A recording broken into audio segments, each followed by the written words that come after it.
3, 2, Action.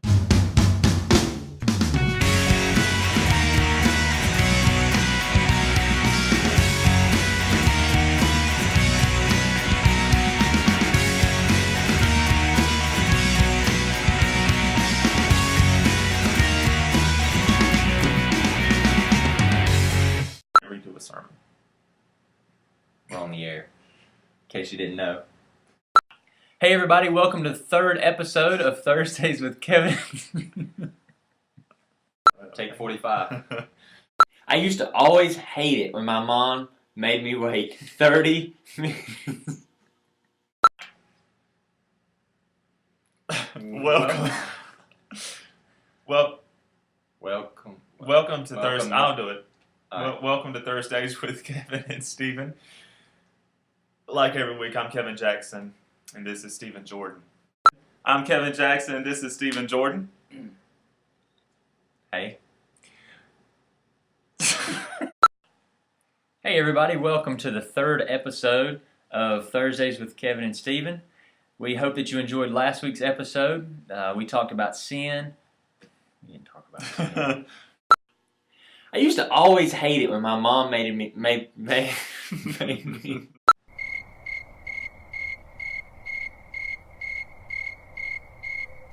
Isaiah says it pretty well why it's so important. Isaiah chapter 40 verse 8 says, "The grass withers, the flower fades, but the word of our God stands forever."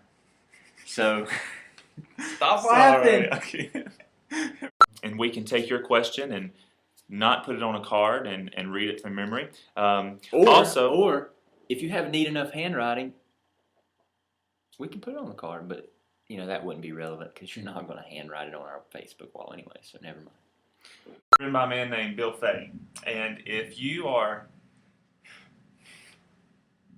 We're going to have to do this over too. But in Isaiah 40, verse 8, it says, "The grass withers and the flower fades."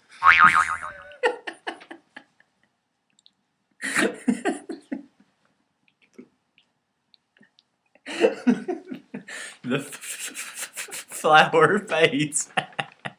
And the flower fades. And the flower fades. And the flower fades.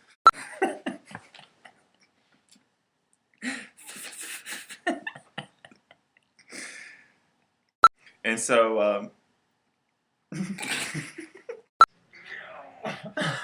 Take 74.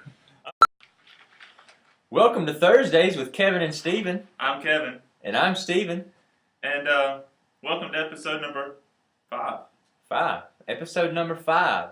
So, what are we talking about today? We're talking about today, are we going to be invisible when we get to heaven? Yes.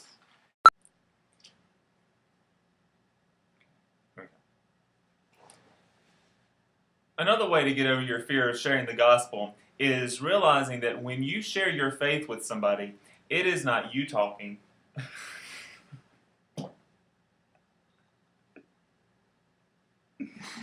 I'm sorry.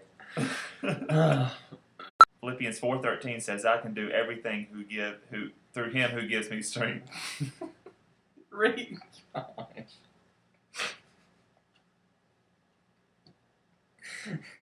But first of all, why is it important? Why is the Bible so important? Well, in Philippians 4:13, a lot of you know this verse. You have it memorized. It's, "I can do everything through Him who gives me strength." Now, I read it, but I do have it memorized. Just so you know.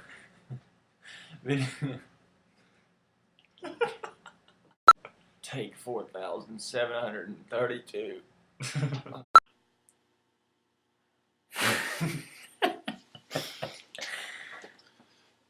Alright. I used to always hate it when my mom said I had to wait 30 minutes after I eat to swim.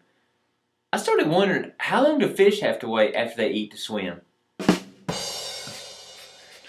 If I see one more person in town with their collar popped, I'm going to tell them that was so 2003. And I'm going to come in with the boom!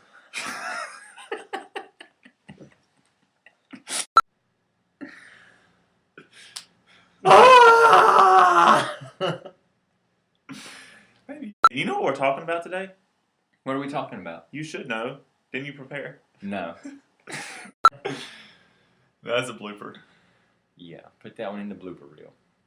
Thanks for watching this week's episode. I'll see you next week. Peace. Peace, grease, and mac and cheese.